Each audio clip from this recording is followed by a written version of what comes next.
Nah, seseorang yang terbiasa pelit atau bakhil itu nanti akan cenderung banyak bermaksiat kepada Allah Subhanahu wa ta'ala. Tetapi orang yang gemar bersedekah, orang yang gemar membelanjakan harta di jalan Allah Subhanahu wa ta'ala, yang wajib, yang sunnah, maka dia akan banyak berbuat baik. Dia akan jauh dari maksiat. Dan sesungguhnya keinginan seseorang yang sudah mati itu diantaranya adalah bisa bersedekah. Laula akhartani ila ajalin qarib. Ya Allah, seandainya ajalku tuh agak ditunda dikit lah gitu mas. Fa asaddaqo wa akum minas sholihin. Maka aku bisa bersedekah dan aku bisa menjadi orang yang soleh. Qad aflahal mu'minun. Assalamualaikum warahmatullahi wabarakatuh. Welcome back to Lakipa Channel. Dan ini adalah seri Ilmu Waris Islam video keempat. Betul kawan-kawan? Betul. Kamu nanya. Oke, alhamdulillah wassalatu wassalamu ala Rasulillah wa ala alihi washabihi wa mawalah. Amma ba'du, teman-teman sekalian, apa yang akan kita bahas pada video ini? Nanya sendiri, jawab sendiri. Ya, kita akan membahas perpindahan harta di dalam agama Islam. Barakallahu fikum. Di dalam agama kita, harta itu harus punya tuan, harus punya nyonya. Nah, akan tetapi harta seseorang itu bisa berpindah kepemilikannya kepada orang lain dengan beberapa akad tertentu. Nah, pada video ini kita akan membahas 7 cara perpindahan harta sesama manusia. Di mana 6 perpindahan harta itu terjadi antara orang yang masih hidup dengan orang yang masih hidup, dan 1 adalah perpindahan harta dari orang mati kepada orang yang masih hidup. Karena tidak ada perpindahan harta dari orang mati ke orang mati lainnya. Oke, kita bahas dulu perpindahan harta sesama orang yang masih hidup. Yang pertama namanya adalah sodakoh. Sodakoh itu adalah perpindahan harta dari seseorang kepada orang lain. Jumlahnya bebas, halan, artinya kontan, kemudian dalam rangka untuk mendapatkan pahala atau ridho dari Allah Subhanahu wa ta'ala. Harta yang sudah diberikan kepada orang lain tadi sah menjadi miliknya si penerima, dan yang memberi nggak boleh meminta kembali apa yang sudah dia berikan. Sedekah tadi sudah berpindah, sedekahnya sudah tidak bisa ditarik kembali. Nah, barakallahu fikum. Sebetulnya sedekah itu maknanya luas. Dia adalah setiap kebaikan. Setiap kebaikan yang diberikan kepada orang lain, bisa harta, bisa nasihat, bisa bantuan tenaga, pikiran, dan lain sebagainya. Kullu ma'rufin sedekah. Setiap perbuatan baik itu sedekah atau sedekah. Nah, kalau urusannya dengan harta, ya harta berapapun asal diberikan kepada orang lain dalam rangka untuk mencari pahala Allah Subhanahu wa ta'ala, mencari ridhonya, maka itu disebut dengan sedekah. Nah, kemudian yang kedua adalah infak. Infak itu artinya pembelanjaan harta. Seseorang mengeluarkan uang, membelanjakan harta untuk memenuhi kebutuhannya, untuk mendapatkan barang-barang yang dia butuhkan, atau untuk mendapatkan jasa dari orang lain, mendapatkan bantuan jasa dari orang lain. Itu disebut dengan infak.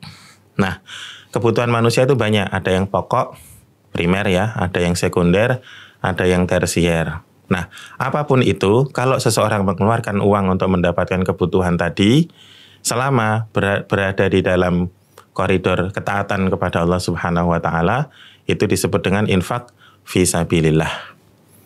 Wa anfiku khairan li anfusikum.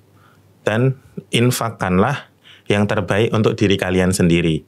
Artinya, kita pun dari dalam membelanjakan harta harus berupaya supaya mendapatkan yang terbaik untuk kita. Nah, jadi sebetulnya agama kita itu nggak cocok sama sifat bakhil, nggak cocok sama sifat kikir atau pelit. Maunya agama kita tuh nyuruh kita supaya berinfak untuk mendapatkan manfaat yang sebaik-baiknya sesuai dengan kesanggupan atau kemampuan kita. Nah, Kalau pembelanjaan harta tadi digunakan untuk maksiat, berarti infak fi sabilis syaiton. Infak di jalannya setan, itu yang nggak boleh. Nah, infak ini ada beberapa yang sifatnya wajib, seperti nafkah. Infak wajib itu diantaranya namanya nafkah. Pembelanjaan harta untuk memenuhi kebutuhan rumah tangga, untuk memenuhi kebutuhan istri dan anak-anak. Hukumnya wajib. Jadi bukan karena dasar cinta, bukan karena dasar sayang. Infak bukan karena dasar cinta atau karena dasar sayang, tetapi karena ada akad zaujiyah dan ada hubungan ubuwah. Jadi seorang laki-laki wajib memberikan nafkah kepada istrinya karena akad pernikahan. Makanya kadang-kadang bapak-bapak itu, suami-suami itu tetap ngasih uang kepada istrinya meskipun lagi marahan, lagi ngambek, nggak dapat jatah misalnya dan lain sebagainya. Tapi tetap ngasih nafkah. Terus si bapak-bapak itu tetap ngasih uang ke anak-anaknya untuk bayar sekolah, untuk jajan dan lain sebagainya. Meskipun dia dapati anaknya kadang-kadang ngeyel, kadang-kadang bikin marah. Tetapi karena dia seorang ayah dan anak-anak itu adalah tanggung jawabnya, nafkah tetap wajib diberikan kepada mereka. Barakallahu fikum. Jika si laki-laki tadi tidak mau membelanjakan hartanya untuk nafkah kepada istri dan anak-anaknya, maka hidupnya akan susah. Seterusnya akan mengalami kesusahan. Wa amma man bakhila wastaghna wa kadzdzaba bil husna fasanuyassiruhu lil usra. Barang siapa yang bakhil, pelit, wastaghna dan merasa tidak butuh, wa kadzdzaba bil husna dan mendustakan kebaikan-kebaikan setelahnya, pahala dari Allah Subhanahu wa taala, fasanuyassiruhu lil usra, maka akan kami mudahkan dia menuju jalan kesusahan. Ini ada kesusahan, jalannya dibikin lapang, biar cepat nyampe susahnya. Berarti biar susah. Nah, jadi kalau mau hidup susah, pelit, itu caranya. Kalau mau hidupnya gampang, a'ta wattaqa. Jadi di ayat sebelumnya disebutkan wa amma man a'ta wattaqa wa saddaqa bil husna fasanuyassiruhu lil yusra. Kalau mau hidupnya gampang, a'ta, kasih, belanjakan uang untuk kebutuhan istri dan anak-anak dan untuk lain sebagainya. Yang penting ketaatan kepada Allah. Wasaddaqa bil husna, percayai kebaikan setelahnya, pahala dari Allah Subhanahu wa taala. Fasanuyassiruhu lil yusra, urusannya akan gampang. Wallahu a'lam bishawab. Kemudian perpindahan harta yang ketiga bisa dengan cara hibah atau hadiah. Hibah atau hadiah, yaitu pemberian harta kepada orang lain cuma-cuma, jumlahnya bebas, kemudian harta itu nanti menjadi milik si penerima. Nah, apa bedanya hibah sama hadiah? Kalau hibah itu biasanya kita keluarkan, uang itu kita berikan ke orang lain karena kasihan, karena iba. Kalau hadiah itu sesuatu yang kita berikan kepada orang lain, bisa uang, bisa barang, karena kita memuliakan, ikroman, atau untuk mengapresiasi, untuk memberikan pujian. Misalnya seseorang, istri atau anak punya prestasi, nah diberikan tambahan uang atau barang-barang yang dia sukai, maka ini disebut dengan hadiah, untuk memuliakan dan untuk mengapresiasi. Tapi kalau misalnya ada orang minta-minta, kemudian ada orang butuh bantuan, kita kasihan, terus kita kasih duit, maka itu termasuk hibah. Karena dasarnya adalah hibah. Baik hadiah maupun hibah, ataupun nafkah, ataupun infak, itu tetap masuk dalam koridor sedekah atau sedekah, karena semuanya termasuk kebaikan. Perpindahan harta yang keempat adalah wakaf. Nah, perpindahan harta ini hukumnya sunnah dari seseorang kepada orang lain. Cuman yang menerima tidak berhak memiliki harta tersebut, karena wakaf itu artinya berhenti. Sebetulnya orang yang punya harta tadi menyerahkan harta kepada orang lain yang berlaku sebagai nazir. Dia mengelola harta itu menjadi milik Allah Subhanahu wa taala, tidak boleh dijual dan tidak boleh diwariskan. Nanti si nazir itu akan mengelola harta pemberian dari si wakif atau orang yang berwakaf sesuai dengan akad mereka. Misalnya, kalau seseorang wakif itu memberikan harta, tanah, dan rumah untuk digunakan sebagai pondok pesantren, maka nazir hanya boleh menggunakan rumah atau tanah tadi sebagai pondok pesantren saja, tidak boleh untuk yang selain itu. Atau misalnya seseorang mewakafkan tanah dan masjid, maka tanah dan masjid tadi memang hanya difungsikan sebagai tempat ibadah, tidak boleh kemudian digunakan untuk yang selain itu, sesuai dengan akad di antara mereka. Dan si nazir tidak boleh menjualnya, tidak boleh mewariskannya, kecuali kecuali jika terjadi perubahan tata letak. Misalnya rumah yang diwakafkan itu akan dibangun jalan tol di atasnya atau rel kereta api. Nah, nanti itu bisa dijual atau ditukar dengan di tempat lain sesuai dengan kemaslahatan. Nah, barakallahu fikum. Kemudian perpindahan harta yang selanjutnya adalah zakat. Zakat hukumnya wajib bagi orang-orang yang punya harta sudah sampai nisabnya dan sudah haul. Nisabnya 85 gram emas, haulnya 1 tahun. Nah, kalau sudah seperti itu maka dia wajib mengeluarkan zakat 2,5%.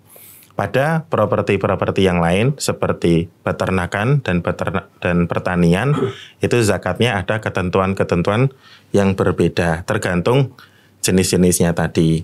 Nah, hukumnya wajib, tetapi kita tidak mungkin membahas tentang zakat pada video ini.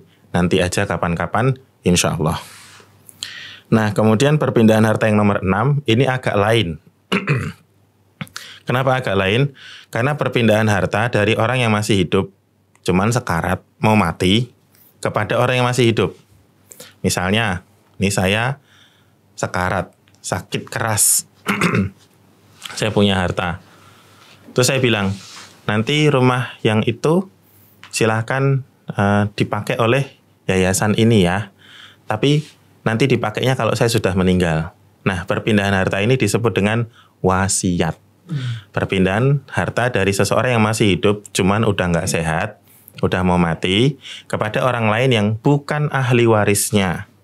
Bukan ahli warisnya. Nanti si penerima baru boleh mengambil harta setelah kematian orang yang berwasiat. Ada batasan maksimal nominal, yaitu 1/3 dari seluruh harta yang ditinggalkan oleh si almarhum. Nah, wasiat ini hukumnya sunnah. Semakin sedikit jumlah wasiat itu semakin baik. Kenapa? Supaya jatahnya ahli waris semakin besar. Barakallahu fikum. Nah, hukum wasiat menjadi batal. Artinya wasiat itu tidak boleh dikerjakan jika jumlahnya lebih dari 1/3. Atau wasiatnya untuk maksiat. Misalnya, saya wasiatkan rumah itu untuk dibikin diskotik. Nah, itu nggak boleh, batal. Nggak boleh dilaksanakan sama sekali. Nah, dan seterusnya. Kemudian yang ketujuh, inilah yang disebut dengan waris, yaitu satu-satunya perpindahan harta dari orang mati ke orang yang masih hidup. Kalau yang nomor 1 sampai 6, itu perpindahan harta dari orang yang hidup kepada orang yang hidup. Saya review dulu sedikit. Yang sedekah, itu hukumnya sunnah. Yang infak, hukumnya bisa wajib, jika itu nafkah. Kemudian hadiah dan hibah hukumnya sunnah. Kemudian wakaf pun hukumnya sunnah. Bedanya yang sedekah, infak, hadiah dan hibah, harta betul-betul menjadi miliknya si penerima. Kalau wakaf, si penerima cuma berlaku sebagai nazir. Dia punya batasan, dia punya aturan untuk mengelola harta tadi. Kemudian kalau zakat, itu hukumnya wajib bagi yang sudah terkena kewajibannya, baik haul maupun nisabnya. Kemudian harta itu diterima oleh 8 mustahik dan mereka sah memiliki secara utuh. Dan zakat ini akan mensucikan harta si pemilik harta. Kemudian wasiat tadi juga sah menjadi miliknya si penerima dan tentunya baru bisa diambil setelah kematian almarhum. Kalau yang nomor 7, warisan, ini istimewa. Kenapa? Kenapa Bang? Kamu nanya. Sini biar aku jelasin ya. Iya. Waris itu perpindahan harta dari orang mati ke orang yang masih hidup. Sebetulnya harta itu menjadi milik Allah Subhanahu wa taala. Cuman Allah nggak butuh. Maka kemudian Allah bagikan kepada ahli warisnya si mayit dengan ketentuan yang sudah dirinci di dalam surat An-Nisa ayat 11, 12 dan 176. Hukum menggunakan atau membagi warisan dengan aturan Allah adalah fardu ain atau wajib bagi setiap muslim. Nah, hukum mempelajarinya fardu kifayah. Kalau kita bingung bagaimana membagi warisan, bisa langsung datang ke KUA terdekat. Setiap kecamatan itu sudah ada KUA-nya. Kalau bingung silahkan langsung tanya kepada petugas yang di KUA. Nanti akan dibantu menghitung masalah warisannya. Nah, pembagian warisan dengan hukum Islam ini manfaatnya sangat banyak. Nanti teman-teman bisa cek di video tentang Maqasidus Syariah Ilmu Faraid. Gitu. Nah, kenapa Islam begitu banyak menyediakan bentuk-bentuk akad atau transaksi perpindahan harta dari seseorang kepada orang lain? Tidak lain dan tidak bukan supaya kita sebagai muslim, sebagai orang Islam itu terbiasa untuk memberi, terbiasa untuk membantu orang lain, terbiasa untuk memenuhi kebutuhan-kebutuhan orang-orang yang berada di dalam tanggung jawab kita. Artinya agama kita tidak ingin kita menjadi pribadi-pribadi yang bakhil, pribadi-pribadi yang pelit. Dan sesungguhnya setiap yang kita keluarkan, setiap yang kita infakkan di jalan Allah Subhanahu wa taala, nanti Allah akan berikan balasan lebih banyak. Permisalan 1 biji yang diinfakkan di jalan Allah, maka akan dibalas seperti 7 tangkai. Dan setiap tangkainya ada 100 biji. Ya, anggap aja satu kebaikan itu akan dibalas dengan 700 kali lipat. Nah, saya pernah mendengar seorang guru saya di pesantren di dalam sebuah ceramahnya menyebutkan bahwa kenapa seseorang itu terus-menerus atau banyak jatuh dalam perbuatan dosa? Karena dia bakhil.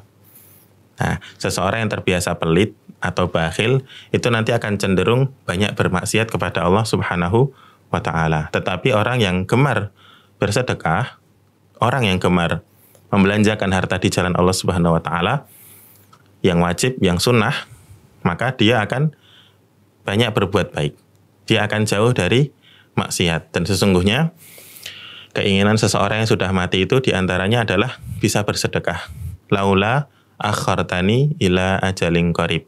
Ya Allah, seandainya ajalku tuh agak ditunda dikit lah gitu maksud. Fa asaddaqo wa akum minas sholihin. Maka aku bisa bersedekah dan aku bisa menjadi orang yang soleh.